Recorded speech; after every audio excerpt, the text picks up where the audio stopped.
Are you fine? Not scared or panicked? I'm fine. Something like that isn't enough to ruffle my feathers. I was able to ditch that guy no problem. But that does beg the question. Who was it that was following us? When we split up to lose him, it looked like he went after you, Judy. What amazes me more than anything is that you realized that he was following us. I would have never noticed that someone was behind us. Huh. I have eyes in the back of my head. It's going to take more than sulking in the shadows to be able to get to me. Yeah, I suppose so. Your self-confidence is one of the things that I love about you. But is there any reason that someone would want to follow you?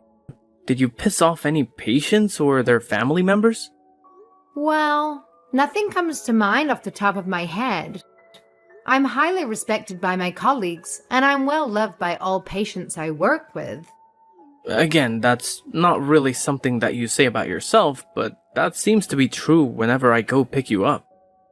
True.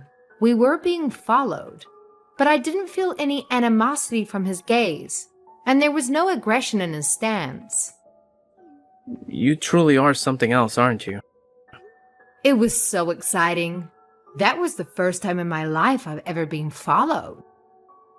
I felt like Jason Bourne. I admit that there was a bit of a thrill in it, but I wish you would understand that it could have been dangerous. I know I may be overthinking things, but you know how much I worry about you. For the foreseeable future, I will be picking you up by car. This isn't up for debate. Come on, I'll be fine. I can defend myself. In a straight fight, I know there's no way you could lose. But if they attacked you from behind with a weapon, then it would be game over. For my own peace of mind, please wait for me to pick you up by car, okay? All right. You are too sweet on me. I can't believe this is happening right before our wedding. I hope this doesn't jinx anything or cause any other problems. That's right. Let's go to your hometown so I can introduce myself to your father. Yeah, my dad is, to put it nicely, a hard-headed, proud blue blood that puts on airs in front of everyone he meets. Nicely? Coming from you, that's quite the burn.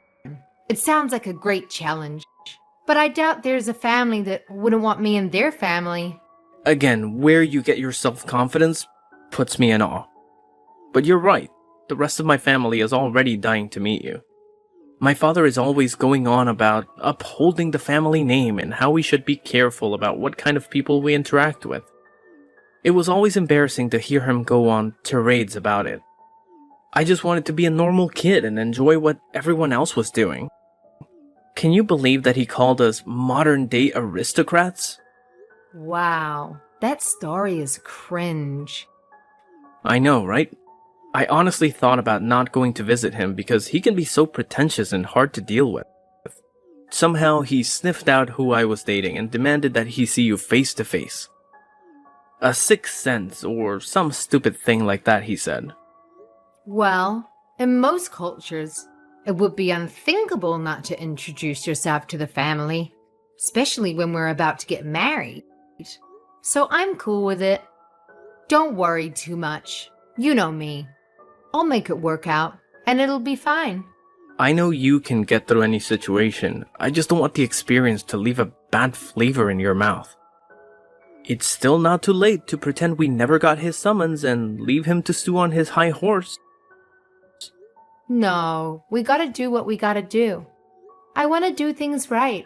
It doesn't matter who the other person is, but we should get to know each other's families. Because marriage is not just the pairing of two people, but two whole families.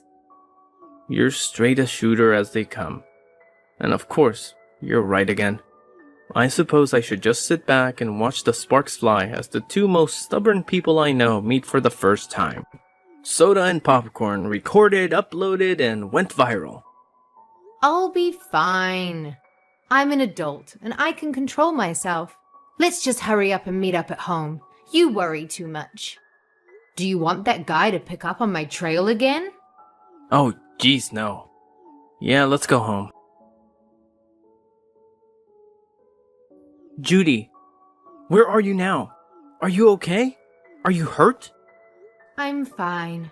I just went outside for a little bit to cool my jets and clear my mind. Wow, that went far worse than I could have ever imagined. Trying to pour a pot of hot coffee on me was something that even surprised me. Thank God your reflexes are so fast. It's like watching a Jedi in action. You started moving at the same time he began his stupidity. It was like you knew it was coming. It's not that big of a deal. I didn't see him since he was in my blind spot, but I felt that something was off. That only happens right before someone tries to hurt you. I guess that only makes me seem more like a Jedi, right? Yes! That or Spider-Man. That's me. By the way, where are you? I left right after you to follow, but can't see you anywhere. Oh, I'm at a park in front of the forest, sitting on a bench. Come and get me? I'm a bit parched, so can you bring me something to drink on your way? Wait, Willow Park? That's more than a mile away. It's been less than 5 minutes. It's not even a straight line from here. It is if you go through some yards and gardens. Did you really straight shoot it through a mile of residential units? Parkour. My God, you're amazing. Whatever. Hurry up and pick me up. Yeah, sorry. I'll grab my keys and pick you up. Judy, this is Albert's father, Ryan. Mind telling me how you got my WhatsApp ID? That's not important right now, but I know that I can do a lot more than that. From here on out, I will not allow you onto my property a second time. Of course, that includes ever seeing or contacting my son Albert again. Really? You got a valid reason to outcast me? When you come from a name as prestigious as ours, it would be unthinkable to take an uneducated little girl like yourself into our great family. You never even graduated from a university. There is no way I could let my grandchildren be raised by someone who could barely get a GED. No worries there, pal. I have no intention of ever being in the same room as you ever again. However, I will marry Albert, as promised, with or without your blessing. Never. Who would be foolish enough to ever marry you? Your family is poor as dirt. How could you imagine standing eye to eye with a family of our caliber? How dare you think you could pollute my bloodline with your filthy peasant DNA? Ooh, them be fighting words, old man. But I couldn't care less about how much you badmouth my family. It's true that my family was not well loved by any means, but we were happy and had all our needs met by parents who loved us. Probably because we didn't have the same idiotic family members spouting off about our special status as a noble family. To be talked to in such a way by the proletariat is insulting to the greatest degree. Boo-hoo. Why don't you go and wind up your country club friends and have them stroke your ego until you feel better? Because an inner city girl hurt your fragile feelings. Aww. On the other hand, you talk about being from such a great family. But do you walk the walk? In what way are you more successful than a commoner like me? I graduated from an Ivy League school and was immediately hired by a Fortune 500 company. With my achievements, I became the youngest vice president in the company's history. How about that? Does a peon like you have a resume like that? Oh, wow. Truly a credit to your name. With a history like that, you can add trying to pour hot coffee over your son's fiancé and failing. Man, it's amazing what life throws at you and to see how you react to it. You should be grateful it was just a cup of coffee.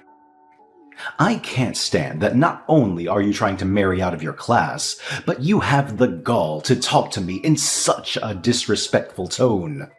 I'm not asking you to stand for anything. Albert and I are getting married, so you can just leave me alone. I simply will not allow my son to marry a girl who has never graduated university. Oh, so you're a measure of nobility.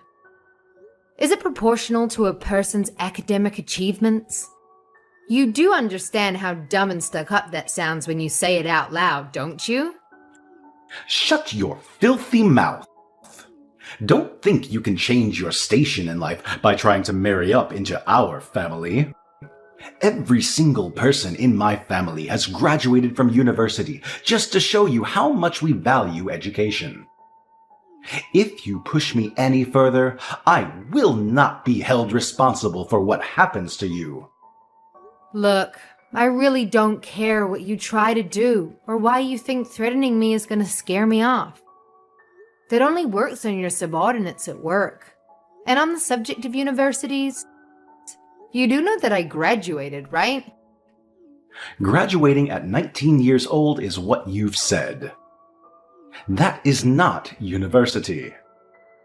Little girl, that is called community college. You do understand the difference, don't you? One selects for society's future leaders, and the other provides basic courses so the masses don't embarrass themselves in public. You're simply a bad match for my son who's on the fast track for the good life and will bring so much honor to our family. And find a girl worth fighting for. Yes? What are you talking about? The weddings are off as far as I'm concerned, so get an education if you want to have a chance of marrying up for your spotty heritage. I skipped a few grades and finished med school at 19. Like I'd believe that. At 19, I graduated med school and then got a master's on the side, just to kill some extra time. A master's at 19? Impossible. You should learn how to lie better. It would take superior genius to even come close to achieving that. A real lie needs to have a modicum of truth in it, or at least be somewhat believable. Playing along with your fantasy world for a little bit, why didn't you tell me this sooner? That might have bought you some time. When I did try to tell you, you decided to preempt me with aerial coffee entertainment followed by kicking me out of the house. I don't have time for gossip and fake news. So you want to add to your whopper and tell me that you're a doctor at some clinic? Almost. I'm the head of the pediatric department at the university hospital. You can drop the facade. It's not funny anymore, and I'm just sad now.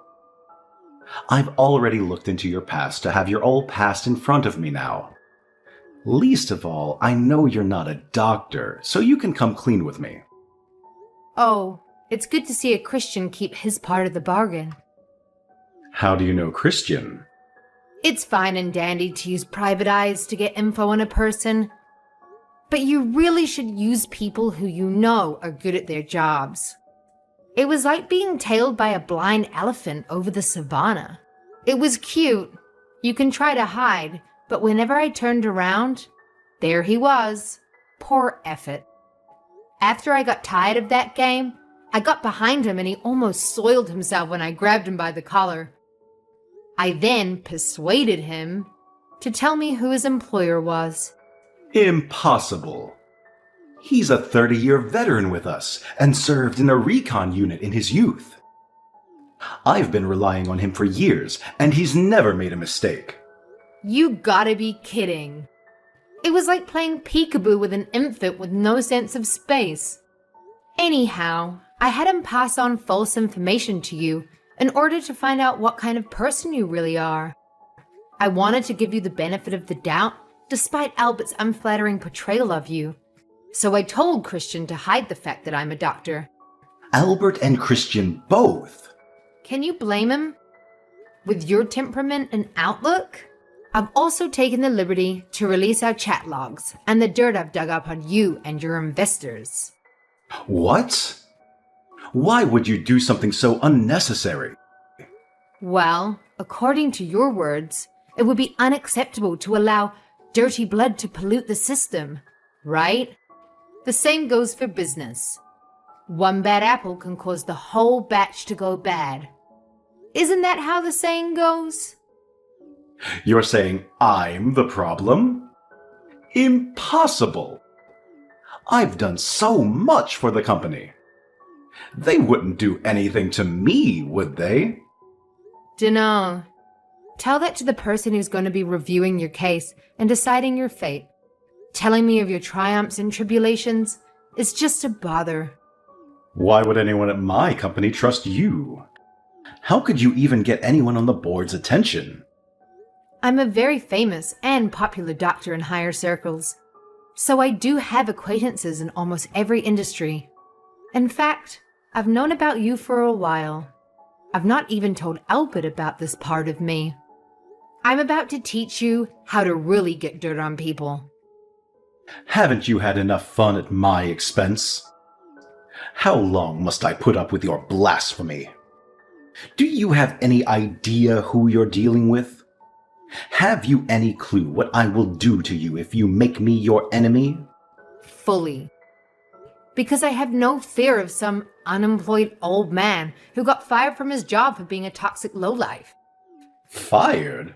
Who's been fired? Are you talking about me? Blackmail 101. Your termination is one of my demands for not releasing your dirty laundry to the world and tainting your company's good name. Any company would throw a useless president under the bus in order to maintain their quality in the public eye. That'd be a breach of contract on their part. How devious are you? Everything you're doing is illegal. Illegal, you say? I guess you would be an expert on what's illegal, wouldn't you? You know better than anyone that you should be terminated at the company. It can't be. As I said before, I've thoroughly investigated you. I wanted to know what I would be marrying into, just in case it could negatively affect me in some way. Albert is an angel and doesn't have a bad bone in his body. That comes from his mother's side. Unfortunately, the same cannot be said about his paternal side. Be honest here. There is something you need to apologize to your company about, isn't there? That's unprovable, isn't it? How could you know? You're lying. You're just trying to entrap me. Really? Maybe I should talk to your wife first. I bet it would be hard to admit that to her, so I'll tell her in your stead. Stop. Fine. You win. My God, what are you? I may have temporarily transferred company funds to partake in the services of an escort enterprise. You paid for a whore using the company's money? That'll get you fired from any job. Wait, I had a good reason. I truly did. Yes. You truly loved the girl and wanted to help her out of a bad situation. Yeah. You fell for the hooker with a giant heart of gold. But you, sir, are now Richard Gere. You do understand that admitting that you love another woman isn't going to be taken well by your family, right? And I know how serious about her you were by the amount of cash you dumped into her scheme. She said she would leave her boyfriend for me. She just needed money to free herself. I could afford it, but I couldn't withdraw an amount that large without drawing suspicion. So I planned to pay it back to the company little by little. See? It wasn't stolen. I just borrowed the company's money for a short time. In fact, I've already returned it in full. I know that as well. You aren't the type of person to stick your hand in the cookie jar without some way to separate yourself from any blame or wrong. While the books balance out at the end of the day, it doesn't change the fact that a bigot also tried his hand at a misappropriation of funds. You know what that means, right? Why are you so intent on messing up my life? You're going past the line of threats, all the way to plain cruel. I had no intention to go so far, but once I had you on the ropes, the adrenaline began to flow, and I was taught to always go in for the kill. You witch! Where are you? Get back here right now! Found by me. What do you intend to do, little old man? I will make you regret crossing me.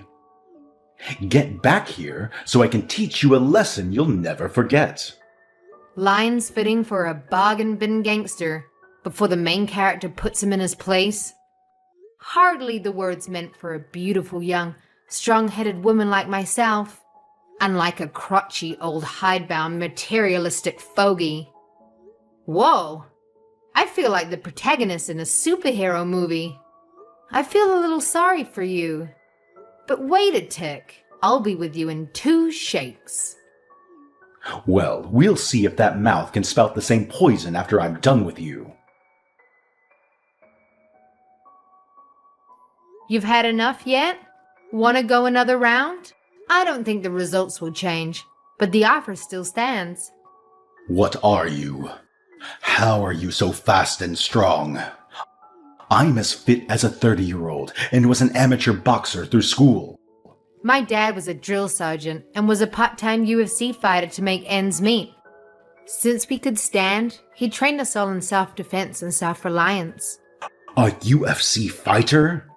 He pushed his reflexes, hand-eye coordination, and martial arts skills to the absolute limits a human body can handle. That discipline and focus he installed in me ended up helping in school as well. But I did surpass him in middle school and haven't lost to him since. He holds me as his greatest success and still makes me come weekly to spar with him. So, as you can see, I'm not only a genius in academics, but a genius with my fists and feet as well. I only became a doctor because it helps others, pays well, and is relatively easy for me. Hubris much? It's only hubris when you lose. Until then, it's cold confidence. So now you know who I am. I'm a totally different class from you. You still want to cross me? Class? I was born into the most prestigious family in the state. What do you know of class? Wow, you still have a goal to speak of class. Then get ready for spring 1917, comrade. Albert's father, Ryan, was found unconscious on his front lawn after that huge disagreement. I mean, talk about a dramatic scene, right? It was like something out of a soap opera. Anyway, turns out that it wasn't the only thing going on with old Ryan. There was some serious evidence of embezzlement piling up against him too. So you can guess what happened next. His company wasted no time in giving him the boot. Yup, he was quickly and quietly terminated, leaving him high and dry. Now, as if that wasn't enough, all of this was like the final straw for his long-suffering wife. Can you blame her, though? I mean, the guy was not only unconscious on the front lawn, but he was also cheating on her. That's a recipe for disaster right there. So she did what any self-respecting woman would do in that situation. She filed for an immediate divorce. And boy, did she not hold back. She went for the big guns and claimed a huge alimony payment. Good for her, I say. Gotta secure that bag. But wait, it gets even juicier. The rest of Ryan's family, you know, his brothers, sisters, cousins and whatnot, they were absolutely disgusted by Ryan's actions. I mean, who wouldn't be? So they decided to cut him off completely. Can you imagine? They removed him from the family tree like he never existed. Ouch. That's gotta hurt. Meanwhile, here I am, welcomed into the family with open arms. I'm like the golden child, the prodigy daughter-in-law. They love me, and I love them right back. Now let's talk about Ryan's current situation. It's a really sad story, I tell you. He's stuck living in this tiny one-bedroom apartment, working as a night manager just to make ends meet. I mean, talk about a fall from grace. He used to be all high and mighty, preaching about the importance of bloodlines and stuff. And now look at him, scrubbing floors and cleaning up other people's messes. Life has a funny way of teaching lessons, doesn't it? But hey, enough about Ryan. Let's focus on the bright side of things. After all that drama and chaos, Albert and I found each other. We got married, and guess what? We welcomed our first child into the world just a year later. It's like a fairy tale ending, you know? Both our families have come around and embraced us with open arms. They've put all that dirty business caused by that bigoted old man behind them. It's all about love and support now. And let me tell you, Albert, he is such a sweetheart. He always praises me, saying that with me, our family has nothing to worry about. And you know what? It makes me feel so good, because he's absolutely right. We've built a strong foundation of love and trust, and nothing can shake us. So yeah, life has its ups and downs, but as long as we have each other, we're unstoppable.